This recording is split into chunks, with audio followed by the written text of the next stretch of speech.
Mr. Di Girolamo said that you were in contact, he said possibly every couple of weeks, once a month. I know Sean asked this before about your contact and your relationship with him.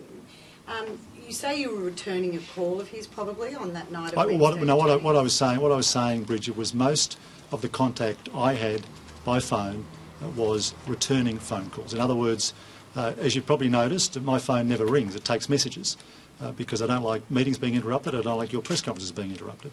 So therefore, if people ring me, I then try and get back to them. What I said to the Commission is, I'm not a great phone networker. I'm not one of those people, and there are many of them in media, in politics and elsewhere, who gets on the phone to check in with people throughout the year. That's not my style. So you just said you never got a... Is it common for you to call people back at 9:30 at night? Well, I have to say, most of my rule is that I don't call people back after 9:30. But I say again, Bridget, I have no knowledge of that call. What I have knowledge of is that I didn't receive a bottle of 1959 wine. You said you never got a bottle of wine from AWH. Did you or your wife ever get a bottle of wine from Nick Di Girolamo? No. Andrew, whatever way you want to slice it, the answer is no. There's no record of him ringing you on that day. So you're saying you're returning a call, but there is no evidence of a call being... But Kate, it could have been made the day before or previous day. So, if you'll notice, for instance, the phone message that was the overly rosy file notes, including the one I think on the 25th of May, it starts, I think, with me apologising for not having got back to him earlier. That suggests to me that there have been earlier messages, not necessarily on that day. It could have been earlier days. Kate, I wish I had the time to return people's phone calls on the day. One of my failings is that I don't always return them as quickly as people would like. But I make the point again. My evidence to ICAC could not be clearer. It's evidence checked by the Premier of my home, Rosemary. We did not receive a 1959 bottle of Grange. If you had got it, would you have considered an attempt to buy your favour? If I had got it, I would have declared it, and I would have been very concerned about any subsequent decisions to have meetings with Australian Water Holdings. Premier, the ICAC's presented evidence. The ICAC's presented evidence that on the 20th of April there was a delivery from Vintage Cellars of that wine to Bella Vista, that there was a delivery from Bella Vista to Roseville, and that there was a telephone call from you to Nick Di Girolamo. Andrew, I think you're wrong on the second point, because I'm certain in the Commission the council assisting said they couldn't determine which day between the 20th and the 22nd it had been delivered. Should a Premier get that close to a lobbyist? At the time he was Chief Executive of Australian Water. What do you think? Excuse me.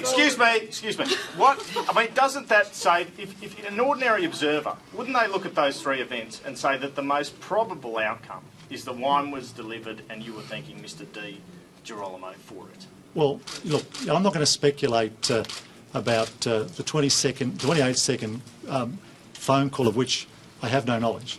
But I say again... you made it, so you should have knowledge, Brett. Well, I say again, the knowledge I have is the evidence I've given to the Commission, which is a 1959 bottle of Grange wasn't received by me. I did not receive that bottle. Therefore, there was no thank you call. So it's just an unlucky coincidence, basically, that you called him that night? Well, as I say again, Bridget, I have no knowledge of what that call was about. It's a very brief call.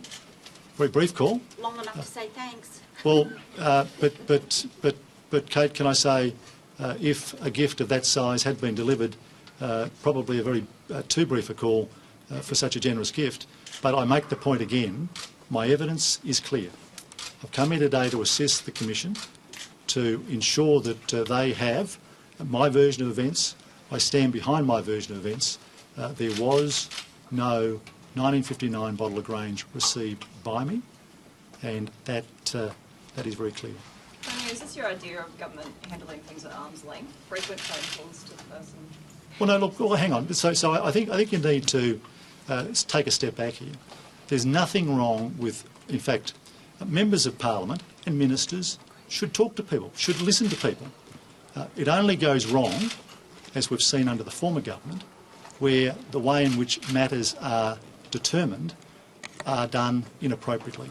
And I say again, the advice that I had after the 25th of August letter from Australian Water was very clear that the matter should be handled commercially by the Board of Sydney Water. The Board of Sydney Water, that, except for 2 appointees, we inherited from the former government. And the advice of the chairman at the time, appointed by Labor, the advice of the managing director to the Independent Commission Against Corruption has been that there was no political pressure brought, that it was a commercial decision. That was the opening statement of the counsel assisting when this inquiry started. Well, given that advice, and he made the point that it put to bed once and for all the issue of a second PPP. Well, given you received that advice, why were you having a phone conversation with Nick DiGirolamo in October 2011 about that? There was a phone conversation about claims that the Department of Planning was going to scale back the issue of land release in the northwest sector. Chris Eccles' notes that he took after I raised the matter with him immediately after that phone call reflect that. That's entirely appropriate, entirely consistent, because I didn't believe the claims that land release in the northwest sector was to be wound back, because it was contrary to everything we were trying to do in government. Would you regard Nick DiGirolamo as a friend? Sorry? Would you regard Nick DiGirolamo as a friend? He's somebody I got to know through his dealings over the northwest sector land releases, and somebody who I saw at Liberal Party events and once or twice at the football. Have I been to his home? Has he been to my home? No. Have we had cosy one-on-one coffees or meals? No. So in that sense, the characterisation by some of the relationship is wrong. But what's important here for the public is contrary to the perceptions, the evidence to this Commission given around the way in which my government handled the Australian water matter is very clear. Those involved at Sydney Water, where the decision was made, have said they were under no political pressure, that it was made commercially by their board, and that's in stark contrast to the way in which the matter was being handled by my predecessors. We've had allegations of cabinet minutes being changed and other things. With hindsight, has your relationship been too cosy? You know, text messages. Well, I don't think it was, and I understand why events of last year mean that Mr. Pearce is disappointed. But when it goes to that meeting, the meeting was pre-arranged. The Minister for Finance and Services at that time had been booked into that meeting. He was a few minutes late because of a division in the state's upper house, but the meeting was going on in the normal meeting room, and it was an appropriate meeting that, importantly, as I say, resulted in an outcome where there was no government directive. Sydney Water, as we were advised, made the decision itself. It was a decision characterised by counsel assisting as a commercial decision. It was a decision, as counsel assisting said, that put an end to the second PPP. Are you saying Mr. Pearce is bitter about being sacked last year? Well, look, I understand that he's disappointed. And so he's trying to make you look bad? Well, no, look, it doesn't matter what disappointed people say. What matters what decisions were made by my government around the Australian water holding PPP.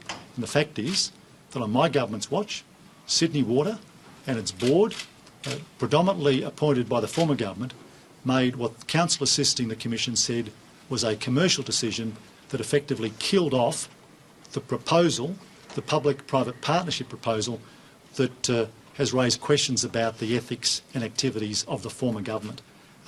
Importantly, in the Commission, in evidence, the chair of Sydney Water at the time, appointed by the former government, and the managing director have made clear that they had no political pressure or sway brought to bear by my government in making those decisions. If a version of events emerges which shows that you misled the Commission inadvertently or otherwise and misled us on this matter, will you resign? Well, Andrew, I am conscious. Anyone who walks into the Commission, a court of law, or gives a statement to police is conscious of the need to tell the truth. I've told the truth today. I've been very happy to assist the Independent Commission Against Corruption, and I'll always assist the Commission.